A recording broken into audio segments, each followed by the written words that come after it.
Inter విద్యార్థుల కోసం రాష్ట్ర ప్రభుత్వం తీసుకొచ్చిన డొక్కా సీతమ్మ మధ్యాహ్న భోజనం పథకాన్ని ప్రారంభించారు మాజీ మంత్రి ప్రత్తిపాటి. చిలకలూరిపేట పట్టణంలోని స్థానిక శారదా జెడ్పీ హైస్కూల్, జూనియర్ కళాశాలలో పథకాన్ని ప్రారంభించి విలేకరులతో మాట్లాడారు పుల్లారావు. విద్యార్థుల ఆలోచనలు, ఎదుగుదలకు ఆకలి అవరోధం కాకూడదన్నదే మంత్రి లోకేష్ ఆలోచన అన్నారు పుల్లారావు. సాంకేతిక పరిజ్ఞానం అందిపుచ్చుకోవడంలో రాష్ట్ర విద్యార్థులు దేశంలోనే ముందుండాలన్నదే ముఖ్యమంత్రి చంద్రబాబు ఆలోచన అన్నారు పుల్లారావు. కూటమి ప్రభుత్వంలో ఇకపై ప్రభుత్వ జీవోలు తెలుగులో వెలువడనున్నాయి. తెలుగు భాషకు, తెలుగు జాతికి ముఖ్యమంత్రి ఇచ్చే ప్రాధాన్యతకు నిదర్శనం ఈ నిర్ణయమని అన్నారు పుల్లారావు.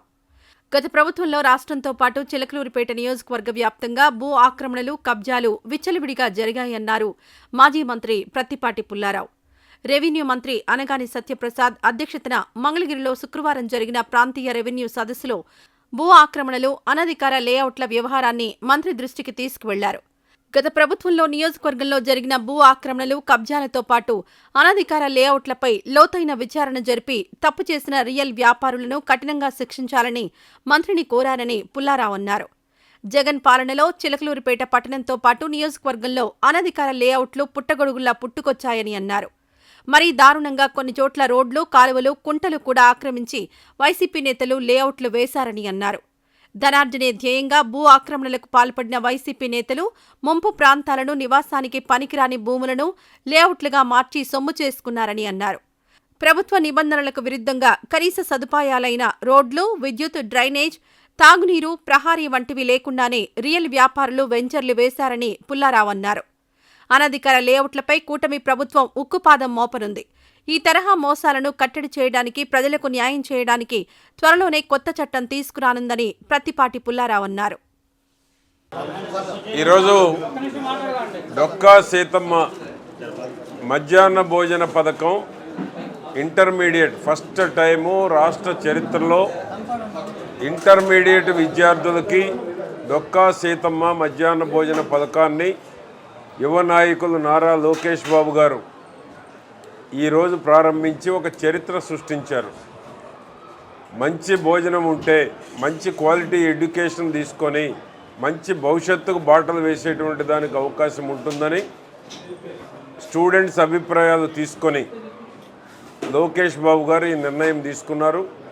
డొక్కా సీతమ్మ పేరుని ఉప ముఖ్యమంత్రి పవన్ కళ్యాణ్ గారు సలహా ఇచ్చారు, సజెషన్ ఇచ్చారు. ఎమ్మటే ప్రీతం ముఖ్యమంత్రి చంద్రబాబు నాయుడు గారు ఆమోదం తెలిపి ఈరోజు లోకేష్ బాబు గారు డొక్కా సీతమ్మ మధ్యాహ్న భోజన పథకం ఇంటర్మీడియట్ విద్యార్థులకి ప్రారంభించబడింది. 27 కోట్ల రూపాయలు ఇమీడియట్గా, 85 కోట్ల రూపాయలతో రాబోయే రోజుల్లో 87 కోట్లతోటి క్వాలిటీ భోజనం.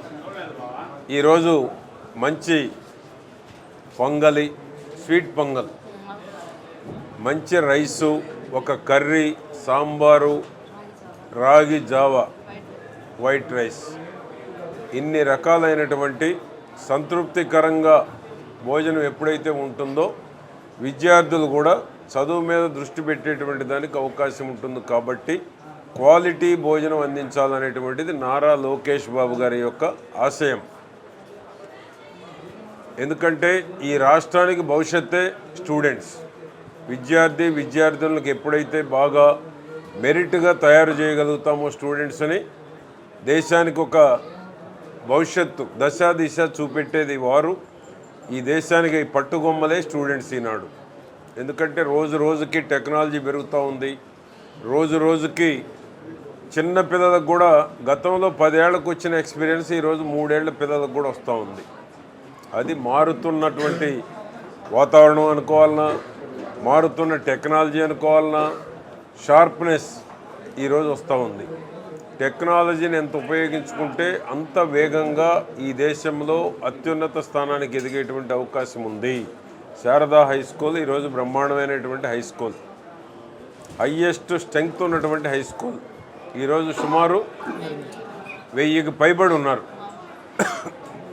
అత్యధిక స్ట్రెంగ్త్ ఉన్నటువంటిది. పేద, మధ్య, దిగువ తరగతి కుటుంబాల నుంచి ఉన్నటువంటి విద్యార్థినులు ఈ యొక్క శారదా హై స్కూల్ ఒక ప్రతిష్టాత్మకమైనటువంటి హై స్కూల్ చిలకలూరుపేట నియోజకవర్గంలో. జిల్లాలో కూడా అత్యధిక స్ట్రెంగ్త్ ఉన్నటువంటి పాఠశాలల్లో ఒకటి. కాబట్టి దీనికి ఎటువంటి మౌలిక సదుపాయాలు కావాల్సి ఉన్నా ఏ లోటు లేకుండా ఎప్పటికప్పుడు ప్రభుత్వం నుంచి ఇక్కడికి లోటుపాటు లేకుండా కూడా చేయటం జరుగుతూ ఉంది. కాబట్టి మంచి హెడ్ మాస్టరు, మంచి ఎంఈఓ, ఇక్కడ టీచర్స్ కూడా కొరత లేదు, మంచి స్ట్రెంగ్త్ ఉంది. కాబట్టి అన్ని సబ్జెక్టులకి షార్ట్ ఫాల్ లేకుండా అన్ని రకాలుగా, ఎందుకంటే యువ నాయకులు లోకేష్ బాబు గారి ఆధ్వర్యంలో ఈ పోర్ట్ఫోలియో ఉండటం ఈ రాష్ట్రంలో ఉన్నటువంటి విద్యార్థుల యొక్క అదృష్టం. ఆ విధంగా క్వాలిటీ ఎడ్యుకేషన్ అందించి మంచి భవిష్యత్తును అందించాలనేటువంటిది నారా లోకేష్ బాబు గారి యొక్క కళ. రెండవది, తెలుగులో ప్రభుత్వ కార్యక్రమాలన్నిటికీ తెలుగులోనే పంపిస్తున్నారు. గతంలో ఇంగ్లీష్లో ఉండేది, జీవోలన్నీ తెలుగులో ప్రచురించి అందించడం జరుగుతూ ఉంది. దీనివల్ల కూటమి ప్రభుత్వం తెలుగు భాషకి ఎంత ప్రాధాన్యత కల్పిస్తున్నారు అనేటువంటిది దీన్ని బట్టి అర్థమవుతూ ఉంది. దీనివల్ల ఇంకా తెలుగు భాష పట్ల ఆసక్తి పెంచుకోవటానికి కానీ, పారదర్శకంగా ఉండేటువంటి దానికి మీడియం ఎడ్యుకేషన్ ఉన్నటువంటి వాళ్ళు కూడా 10వ తరగతి లోపు చదువుకున్నటువంటి గతంలో ఉన్నటువంటి ఎల్డర్స్ కూడా తెలుగు భాషలో ఎప్పుడైతే జీవోలు వస్తున్నాయో ప్రభుత్వం పారదర్శకంగా పనిచేస్తుంది అనేటువంటి దానికి ఇంకా క్షేత్రస్థాయిలో కింది స్థాయి వరకు అందరికీ ప్రభుత్వ జీవోలు, గవర్నమెంట్ ఆర్డర్స్, ప్రభుత్వ ఉత్తర్వులు అర్థం చేసుకునేటువంటి దానికి అవకాశం ఉంటుంది. కాబట్టి ఇవన్నీ కూటమి ప్రభుత్వం యొక్క ఘన విజయాలు. ఈ కూటమి ప్రభుత్వంలో ప్రజలు సంతోషంగా ఉండాలి, గత అరాచక పాలన నుంచి బయటపడి సంతోషంగా ఉన్నాము అనేటువంటిది ప్రజల నుంచి వస్తున్నటువంటి అభిప్రాయం. సంతోషంగా ఉన్నామంటున్నారు పబ్లిక్ ఎక్కడ పట్టినా కూడా. ఎందుకంటే గత ప్రభుత్వ అరాచకాలు, గత ప్రభుత్వంలో దోపిడీలు, దొంగతనాలు, కబ్జాలు, అక్రమ కేసులు, భయభ్రాంతులు చేయటం, ఆ విధమైన పరిస్థితుల నుంచి ఎవరికి వారు స్వేచ్ఛగా బతికేటువంటి పరిస్థితి ఈ కూటమి ప్రభుత్వంలో వచ్చింది. ఈ వీడియో నచ్చితే లైక్ చేయండి. అలాగే మా ఛానల్ ని ఫస్ట్ టైం కనుక చూస్తున్నట్టయితే ఇప్పుడే సబ్స్క్రైబ్ చేసుకుని పక్కనే ఉన్న గంట సింబల్ ని యాక్టివేట్ చేసుకోండి. అప్పుడే మేము పెట్టే ప్రతి వీడియో మీకు నోటిఫికేషన్ గా వస్తుంది. అలాగే ఈ వీడియో పూర్తిగా చూసినందుకు ధన్యవాదాలు.